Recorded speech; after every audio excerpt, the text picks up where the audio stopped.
प्रदेश में कोरोना संक्रमण के बाद ब्लैक फंगस ने स्वास्थ्य विभाग की चिंता को बढ़ा दिया है। दिल्ली, महाराष्ट्र, गुजरात के बाद अब इंदौर में भी इस ब्लैक फंगस ने दस्तक दे दी है। देखिए ये खास रिपोर्ट। कोरोना महामारी के बीच ब्लैक फंगस इन्फेक्शन स्वास्थ्य विभाग के लिए एक बड़ी चुनौती बन रहा है। बताया जा रहा है कि कोरोना संक्रमित मरीजों को संक्रमण से बचाव के लिए एंटीबायोटिक दवा दी जाती है, जिससे उनका शुगर लेवल हाई हो जाता है। शरीर में शुगर लेवल बढ़ते ही ये ब्लैक फंगस तेजी से बढ़ता है और आंखों और दिमाग पर असर करता है। इंदौर में ब्लैक फंगस के मामले सामने आने के बाद स्वास्थ्य विभाग और प्रशासन की चिंता फिर बढ़ गई है। एमवाई अस्पताल की डॉक्टर श्वेता वालिया की माने तो रोजाना केस बढ़ रहे हैं। उन्होंने कोरोना से उभरे लोगों से अपील की है कि वे अपनी आंखें चेक कराते रहें। फिलहाल यहां 11 मरीज भर्ती हैं, जिनका इलाज चल रहा है। 2 मरीजों की जान बचाने के लिए उनका ऑपरेशन किया गया है। केसेस दिन पे दिन बढ़ रहे हैं। हम हर रोज़ 2 से 3 नए केस देख रहे हैं और अगर पेशेंट्स जल्दी हॉस्पिटल रिपोर्ट करेंगे, उनका इलाज जल्दी शुरू किया जाए तो हम पेशेंट्स की जान को और आँखों को बचा सकते हैं। तो मेरी सभी लोगों से गुजारिश है, जो भी कोविड से उभरे हैं वो अपने फिजिशियन और ऑप्थेल्मोलॉजिस्ट को अपनी आँखें चेक कराते रहें। अगर एट द अर्लीस्ट कोई भी साइन डेवलप होता है तो उसको जल्दी पकड़कर उसका यथासंभव इलाज शुरू किया जा सकता है। अभी 11 मरीज़ भर्ती हैं। हमने सभी पेशेंट्स को एडमिशन के टाइम पे एंटी फंगल इंजेक्शन शुरू किए थे। साथ में आँख में भी एंटी फंगल इंजेक्शन लगाए कि वो कंट्रोल हो जाए। ईएनटी सर्जन ने नोज़ की जो भी डेड टिश्यू है उसको डिब्राइड किया। डेंटल सर्जन्स ने भी ओरल कैविटी का इलाज किया।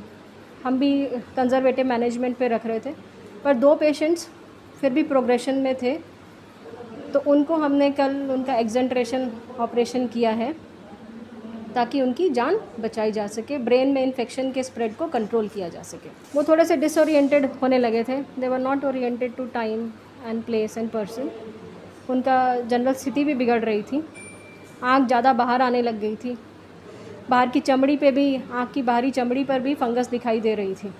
तो क्योंकि सब टिश्यू डेड हो गया था तो उसको निकालना ज़्यादा ज़रूरी था, क्योंकि ये फंगस हमेशा डेड टिश्यू पे ही प्रोलिफरेट करता है। तो जहाँ जहाँ डेड टिश्यू होता है उसको निकालना ही पड़ता है जान बचाने के लिए। डॉक्टर वालिया के मुताबिक आंखों पर, फेस पर सूजन, आंख बाहर आना, पलक का गिरना या मुंह और नाक में काला दिखना इस इन्फेक्शन के अर्ली लक्षण हैं।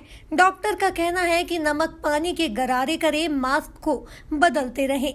अगर कोविड पेशेंट्स डॉक्टर से इलाज कराएंगे, अपनी शुगर मॉनिटरिंग करेंगे, स्टेरॉयड डॉक्टर की गाइडेंस में लेंगे, unnecessary over the counter treatment नहीं लेंगे, अननेसेसरी एंटीबायोटिक नहीं लेंगे, तो डेफिनेटली ये केसेस कम हो सकते हैं। अगर आँखों में सूजन दिख रही है, फेस पे कहीं सूजन दिख रही है, आँख बाहर आने लगी है, या जिसको प्रोप्टोसिस कहते हैं, या पलक का पक्षाघात हो गया है, मतलब पलक नीचे गिर गई है, टोसिस हो गया है, या मुंह के अंदर काले निशान दिखाई दे रहे हैं, या नाक में काला काला दिखाई दे रहा है, सांस लेने में दिक्कत हो रही है, आँख से आंसू आ रहे हैं, तो ये अर्ली लक्षण है जिसके लिए उन्हें डॉक्टर और ऑप्थेल्मोलॉजिस्ट को दिखाना चाहिए, ताकि ये बीमारी जल्दी से जल्दी पकड़ी जा सके और उसका सही इलाज अर्ली स्टेज में शुरू कर सके। देखिए, उन्हें अपना ओरल हाइजीन मेंटेन करके रखना चाहिए। ठीक है, ये नाक और मुंह से ही जारी है, तो अगर अपन ओरल हाइजीन मेंटेन रखेंगे, नमक पानी के गरारे करेंगे, बीटाडीन गार्गल्स करेंगे और अपना मास्क हर रोज़ चेंज करेंगे, डिस्पोजेबल मास्क यूज़ करें और उसको चेंज करें। बहुत सारे लोग वही मास्क लगाए रहते हैं सालों साल, मतलब दिनों दिनों तक वही मास्क चलता रहता है, तो फंगस किसी भी उसमें ग्रो कर जाती है। कपड़ों में भी, अलमारियों में आप देखें, बरसात के मौसम में कपड़ों में भी फंगस लग जाती है। अब एक ही मास्क को आप लंबे समय तक यूज़ करेंगे तो देयर आर चांसेस कि फंगल इन्फेक्शन जाएगा, और ये नॉर्मली तो स्पोर्ट्स नाक में है ही, और जब भी बॉडी की इम्यूनिटी कम होगी तो ये बढ़ जाएंगे। तो हमारा ये काम है कि हम अपना हाइजीन मेंटेन करके रखें, आहार अपना प्रॉपर लें ताकि बॉडी की इम्यूनिटी इम्प्रूव हो, और एक्सरसाइज करते रहें और प्रॉपर नींद लें। डॉक्टर भागेश पूरी की माने तो रोजाना 3 से 4 मरीज आ रहे हैं। कई मरीजों का विभिन्न अस्पतालों में इलाज चल रहा है। इन्फेक्शन स्प्रेड बढ़ने से सर्जरी करने की नौबत आ रही है। डॉक्टर ने शुगर लेवल नॉर्मल रखने की सलाह दी है। ऑन एट एवरेज हमारे पास 3 से 4 पेशेंट रोज़ आ रहे हैं। कई सारे बड़े बड़े हॉस्पिटल्स इंदौर के हैं, उनमें ये पेशेंट भर्ती भी हैं। तो अंदाजे बात करें तो 35 से 40 पेशेंट हमारे पास अभी हैं, जिनका ट्रीटमेंट अलग अलग अस्पतालों में, ज़रूरी नहीं कि हमारे अंडर, अलग अलग विशेषज्ञ के अंडर चल रहा है। ENT साइनस सर्जरी तो ऑलमोस्ट हर पेशेंट की हो चुकी है, जिसमें साइनस क्लियरेंस किया जाता है और वो डेली बेसिस पे साइनस की वॉश भी कर रहे हैं।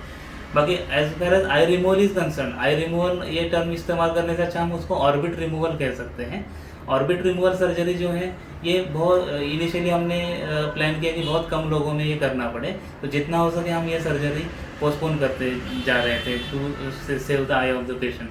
पर अब जो कि इन्फेक्शन स्प्रेड बढ़ रहा है तो ऑलमोस्ट हफ्ते के 2 से 3 पेशेंट में हमको ये सर्जरी करना पड़ रहा है। अभी तो इसके ऊपर काफ़ी सारे रिसर्चेस जारी हैं और अभी भी अपने पास पेशेंट लिमिटेड होने की वजह से अच्छा पुख्ता डाटा है नहीं कि इसको प्रिवेंशन के लिए क्या किया जाए। फिर भी 2-3 पॉइंट्स मैं कहना चाहूँगा जिससे कि ये डिसीज़ प्रिवेंट कर सकते हैं। पहला है कि पोस्ट कोविड पेशेंट जो भी ट्रीटमेंट होकर घर जा रहे हैं उनका स्ट्रिक्ट शुगर मॉनिटरिंग हो, और जहाँ भी लगे इनका शुगर बढ़ा हुआ है तो किसी भी तरीके से, किसी भी मेडिकेशन से विथ प्रॉपर गाइडेंस इनका शुगर नॉर्मल किया जाए। दूसरा है कि ये जो फंगस है जिसको म्यूकर नाम दिया गया है, ये एक एनारोबिक फंगस है जो कम ऑक्सीजन में काम बढ़ावा मिलता है। तो ज़्यादा से ज़्यादा ऑक्सीजन हम अपने नाक से और अपने लंग्स में इनहेल करें, जैसे कि प्राणायाम, ये चीज़ें करने से हमारा ऑक्सीजन जो फ्लो है नाक के अंदर का बढ़ेगा, तो ये एनारोबिक फंगस को रोकने के लिए कारगर साबित हो सकता है।